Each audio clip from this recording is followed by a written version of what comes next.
hour of 12 p.m. at this time with our Midday news. And this is coming to you with a kind compliments of Courts St. Vincent Limited.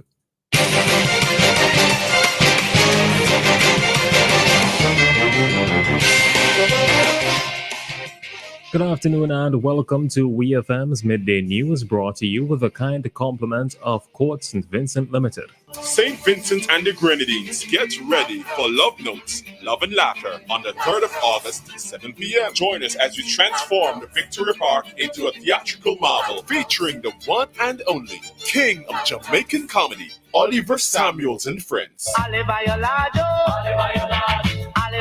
Also featuring at Love Notes, the man himself, the king of the strings, Darren Andrews, international smooth jazz saxophonist, Kobe Fadlin, Italian jazz Mediterranean guitarist, Samuel Vivian, the soothing sounds of Holly Peters, lifted our spirits, the energetic gospel machine, Ronnie Richardson, the Arabesque Dance Company, Vincentian chart-topping R&B sensation, Judy Boucher, and many more surprises.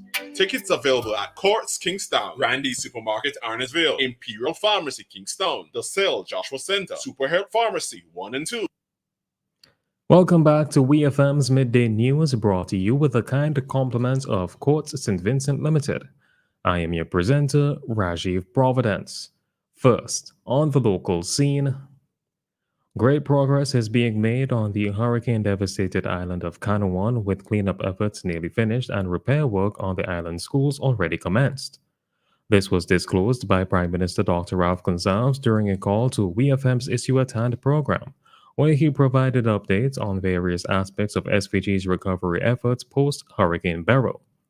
Prime Minister Gonsalves stated that work had begun on both Kanawan's primary and secondary schools, administrative building, airport infrastructure, and more. We hear more from the Prime Minister. We're making good progress on things like the cleaning up in Kanawan is 90-95% finished, and we're starting in Kanawan with actually in conjunction with the wealthy homeowner. On July the 16th, we started the work on the Kanawan secondary and primary schools. The contractor is a gentleman, Mr. Clark.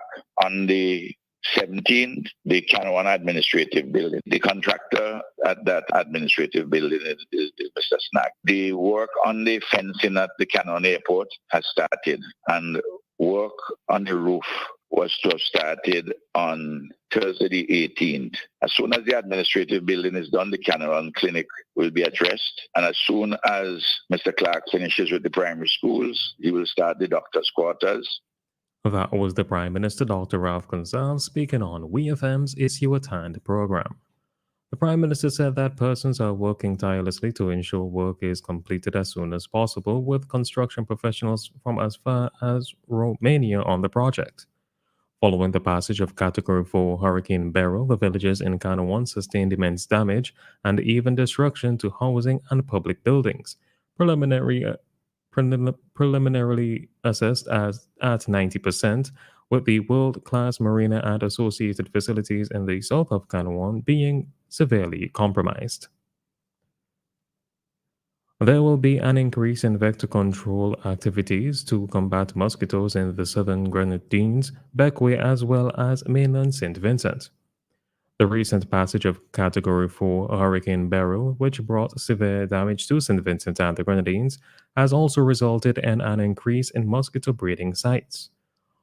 On the most recent edition of WEFM's Issue at Hand program, Prime Minister Dr. Ralph Gonsalves, while discussing post-Beryl relief work, announced that vector control efforts will be ramped up.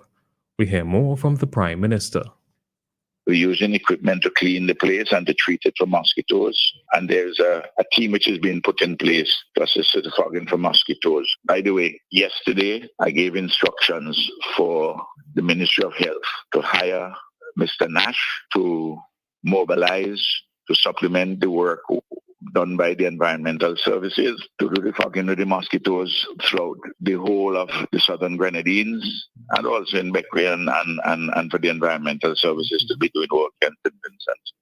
That was the Prime Minister, Dr. Ralph Gonsalves.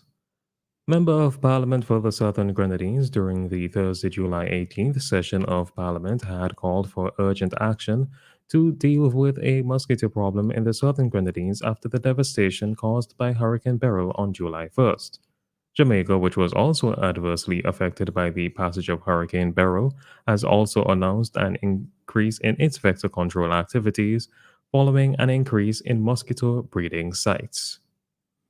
Still on the local scene, Prime Minister Dr. Ralph Gonsalves is emphasizing the importance of those residing in private shelters registering with the National Emergency Management Organization NEMO or the Ministry of National Mobilization. Prime Minister Gonsalves, who was at the time speaking on WEFM's Issue at Hand program, said that this needs to be done to ensure that the appropriate amount of support is provided by the authorities post-Hurricane Beryl. We hear more from the Prime Minister. And by the way, I'm just asking persons who have not yet registered themselves, who are in private shelters, to go to NEMO or the Ministry or the Ministry of National Mobilization, because we need to know where you are, your name. We need to know your correct telephone number, not somebody else's telephone number. How many of you in which house? Because one of the things we have to do, and we are doing, but unless we have the names of everybody, I can't send food packages for you. Because while you're in a private home, our policy is to send for you, who are the guests in the homes, and for the hosts. Because, Pijan, if 3 persons come into a home where you have 3 persons hosting them, and we send only for 3 persons who are the guests, how are the hosts going to feel? So we have to send for everybody, and we are not penny pinching on that. That was the Prime Minister Dr. Ralph Gonsalves speaking on WEFM's Issue at Hand program. The Prime Minister noted that this distribution model was first established following the explosive eruptions of La Soufrière volcano in 2021, which saw over 7,000 persons moved into shelters. On to news in the region. Former Premier of the British Virgin Islands, Andrew Foy, has denied accusations of playing a significant role in a drug conspiracy following his conviction. Found guilty in February of 2024 of charges including conspiracy to import cocaine and money laundering, Foy's legal team recently responded to objections regarding his sentencing. The prosecution asserted that Foy led a criminal operation involving multiple participants, warranting harsher sentencing. However, Foy's lawyers argued that trial evidence contradicts this, suggesting undercover agents and informants orchestrated the scheme to entrap him. They emphasized Foy's actions were influenced by others not indicative of leadership in the conspiracy. They dismissed claims of him recruiting participants or controlling key figures, citing lack of evidence and context in the prosecution's narrative. 53-year-old Foy faces potential life imprisonment and a hefty fine, but his defense seeks a 10-year jail term, contesting enhancements alleging abuse of trust and leadership as duplicative. His conviction follows a case involving the BVI Ports Authority Managing Director Olivine Pickering Maynard, who pled guilty and received a 9-year jail sentence. The Jamaica Constabulary Force, the JCF, has expressed its sincere wishes for a speedy recovery to 2 injured constables involved in a mission in Linstead, St. Catherine.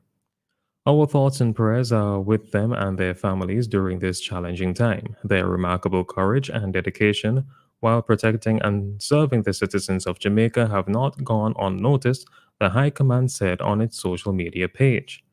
The operation, conducted by JCF Specialized Operations in collaboration with the military, aimed to apprehend wanted men, including Daylon Davis and Tavani Benjamin, linked to multiple murders in the area.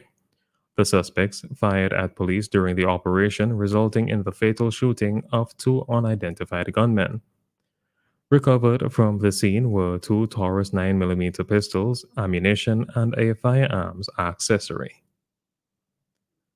On the international scene, U.S. President Joe Biden has decided not to seek re-election in 2024, throwing the presidential race into uncertainty. The U.S. president announced his withdrawal, emphasizing his intent to focus on his duties rather than pursue a second term. Biden has endorsed Kamala Harris and urged Democrats to support her campaign. He described serving as president as the greatest honor of his life. While he initially planned to run again, Biden believes stepping aside is best for his party and the country. He encouraged unity among Democrats to defeat their Republican rivals. Harris, seen as a frontrunner to succeed Biden, expressed gratitude for his endorsement and pledged to earn the nomination. She praised Biden's leadership and described his decision as selfless and patriotic. Biden intends to complete his term ending on January 20th, 2025, though there are questions already being asked about whether he should stand down from the presidency as well as withdraw from the re-election race. Finally, in sports, Los Angeles Lakers superstar LeBron James has been selected as the male flag bearer for Team USA at Friday's Olympic Games opening ceremony. The 39-year-old was nominated by his fellow American Olympians as the male flag bearer, with the decision on the female flag bearer to be announced on Tuesday. James, a two-time gold medalist, will be competing in his fourth Games in Paris. James, a four-time NBA champion and the league's all-time leading points scorer, won bronze in Athens in 2004 when he competed in his first Games.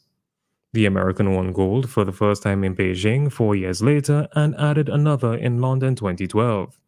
St. Vincent and the Grenadines will be represented at the Games by four athletes. They are Shafiq Maloney and Handel Robben, who will represent the country in athletics, and Alexander Joachim and Kenise Green, who will represent the country in swimming.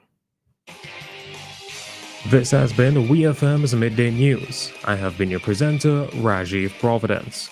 Join us again at 3 o'clock for WEFM's 3 p.m. news.